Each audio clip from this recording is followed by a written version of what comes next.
हे friends, welcome once again. हम अपनी real life में बहुत गालियां देते हैं, काफी बार लोगों को अब्यूज भी करते हैं। ये सब मॉरली तो गलत है, लेकिन लीगली इसका इम्प्लीकेशंस कम है, क्योंकि कहीं ना कहीं ये पार्ट ऑफ आवर कल्चर ही है। गुस्सा आया, गाली दे दिया, अब कितने लोगों को जेल के अंदर डालोगे? तो यूजुअली एक कंट्री का जो लॉस है, एक प्रैक्टिकलिटी भी देखता है। एक गाली के बेसिस पे कितने लोगों को आप जेल में डालोगे, ये आप भी एग्री करते हो। लेकिन यूजुअली जब हम गाली देते हैं, हम नेचुरली गुस्सा होकर उनके ऊपर गाली देते हैं। लेकिन आपको भी पता है कि यूट्यूब आने के बाद सिचुएशन थोड़ा सा चेंज हो चुका है। गाली हम उनको भी देते हैं जिनसे हमारा कोई मतलब नहीं है। क्या ये मॉरली या लीगली सही है? अब वो मॉरली ठीक नहीं है, ये हम सब लोग जानते हैं। लेकिन क्या हम लीगली गाली दे सकते हैं? यस, लीगली हम लोग गाली दे सकते हैं, लेकिन वो जो गाली का टोन और सिचुएशन डिपेंड करता है। अगर वो किसी को डराना, धमकाना या एक पब्लिक पीस को हिंडर करना, इन कैरेक्टरिस्टिक्स के साथ अगर वो गाली आता है, उन सिचुएशन में अगर वो गाली आता है, तो उसका लीगल इम्प्लीकेशन हो सकता है। ये भी हो सकता है कि आप एक इंसान को गाली दे रहे हो, उसको डिफेम कर रहे हो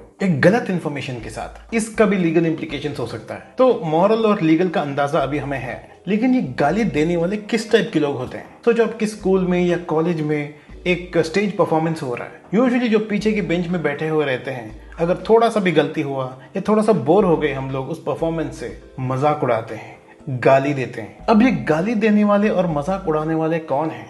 इनकी पर्सनालिटी क्या है? इनकी कैरेक्टरिस्टिक्स क्या है? अगर आप सोचेंगे, ऐसे हो ही नहीं सकता कि ये बहुत अच्छे सिंगर या बहुत स्टूडियस इंसान या बहुत ही टैलेंटेड इंसान, इस कैटेगरी में वो लोग नहीं आते हैं। उनमें बहुत ज्यादा इनसिक्योरिटीज होते हैं। ये जो इनसिक्योरिटीज होता है उस इंसान को दूसरों की मजाक उड़ाने में, दूसरों को गाली देने में, परेशान करने में उसको मजबूर कर देता है। मोस्ट लाइकली यही केस होता है। लेकिन आजकल एक और सिचुएशन भी है। हमारे इंडिया में एम्प्लॉयमेंट का बहुत बड़ा प्रॉब्लम है। किसी को नौकरी नहीं है, किसी के पास ठीक से पैसा नहीं है। लोगों को लगता है मेरे पास काम नहीं है, पैसा नहीं है, लेकिन मेरे पास एक मोबाइल है, इसको यूज करके मैं एक यूट्यूब चैनल बनाता हूँ। जब वो चैनल्स की पॉसिबिलिटीज के बारे में सोचता है, उसको लगता है कि कोई भी टैलेंट को यूज करके एक सक्सेस पाना, उतना ही कंसिस्टेंट होना बहुत मुश्किल है, खास करके यूट्यूब में आज की डेट में। उसको लगता है कि किसी का वीडियो लो और उसको रोस्ट करो। आज की यूट्यूब की प्लेटफॉर्म में ये भी एक पॉसिबिलिटी है। लेकिन जब आप रोस्ट करने जाओगे, आपको कुछ चीजें याद रखना पड़ेगा। आप जितना भी रोस्ट करो, जितना भी गाली दो,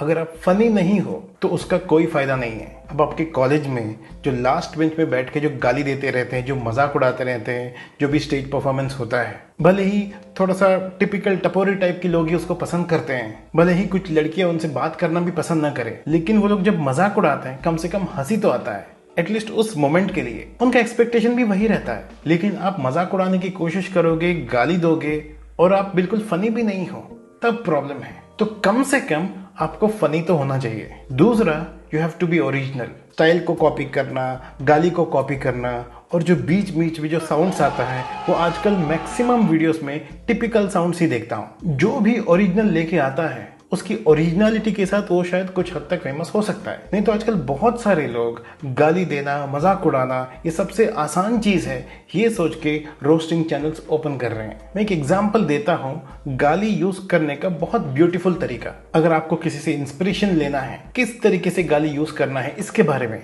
the person is Bhuvan Bam. वो अगर गाली देगा या फिर खुद के ऊपर देगा या फिर खुद जो कैरेक्टर क्रिएट किया है उनके ऊपर गाली देगा, किसी थर्ड पर्सन या किसी एग्जिस्टिंग रियल पर्सन को वो गाली नहीं देगा। मतलब आप डायरेक्टली या इनडायरेक्टली किसी को भी हर्ट नहीं कर रहे हो। मूवी में भी गाली गलौज अगर किया जाता है और अगर रिमोटली भी वो किसी से रिलेटेड है वो कैरेक्टर, इसकी वजह से शुरू में वो लोग डिस्क्लेमर भी डाल देते हैं कि ये किसी से लेना देना नहीं है। इसीलिए आपको अगर रोस्टिंग भी करना है, गाली भी देना है, तो थोड़ा बहुत तो इसकी समझ होनी चाहिए। लेकिन लोग गाली सुनने के बाद भी, खुद रोस्ट होने के बाद भी कंप्लेन क्यों नहीं करते हैं? सच में अगर सब लोगों ने कंप्लेन किया होता तो आज रूल्स बदल गया होता। द फैक्ट इज, यूट्यूब में सबको फेमस होना है। कितने साल लोग कोशिश करते रहते हैं, लोग उसको देख नहीं रहे हैं। 4-5 साल बाद भी 50,000 सब्सक्राइबर, 60,000 सब्सक्राइबर्स, अब कैसे मैं फेमस हो जाऊं? अगर कोई बड़ा रोस्टर हमें रोस्ट कर देता है, इस रोस्टिंग के चक्कर में ही मैं फेमस हो जाऊंगा।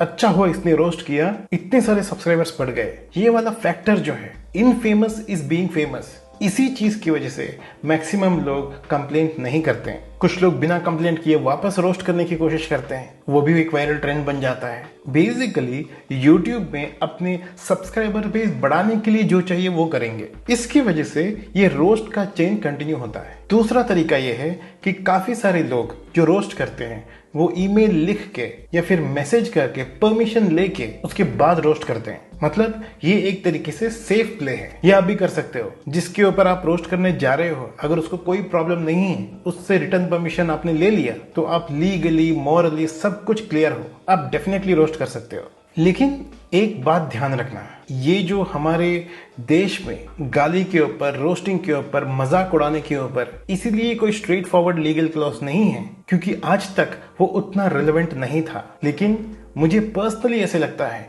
कोई ना कोई केस होगा, क्योंकि रोस्टिंग इतना हो रहा है। हो सकता है कि गॉड फॉरबिड किसी ने सुसाइड कर लिया या किसी के केस में बहुत बड़ा प्रॉब्लम हो गया, एक बड़ा केस बन गया। ऐसे सिचुएशन में लॉ अपने आप को अपडेट करता है, वो एक लैंडमार्क जजमेंट बन जाता है। उसके बाद जो होगा वो सोसाइटी को कंप्लीटली चेंज करके रख देगा।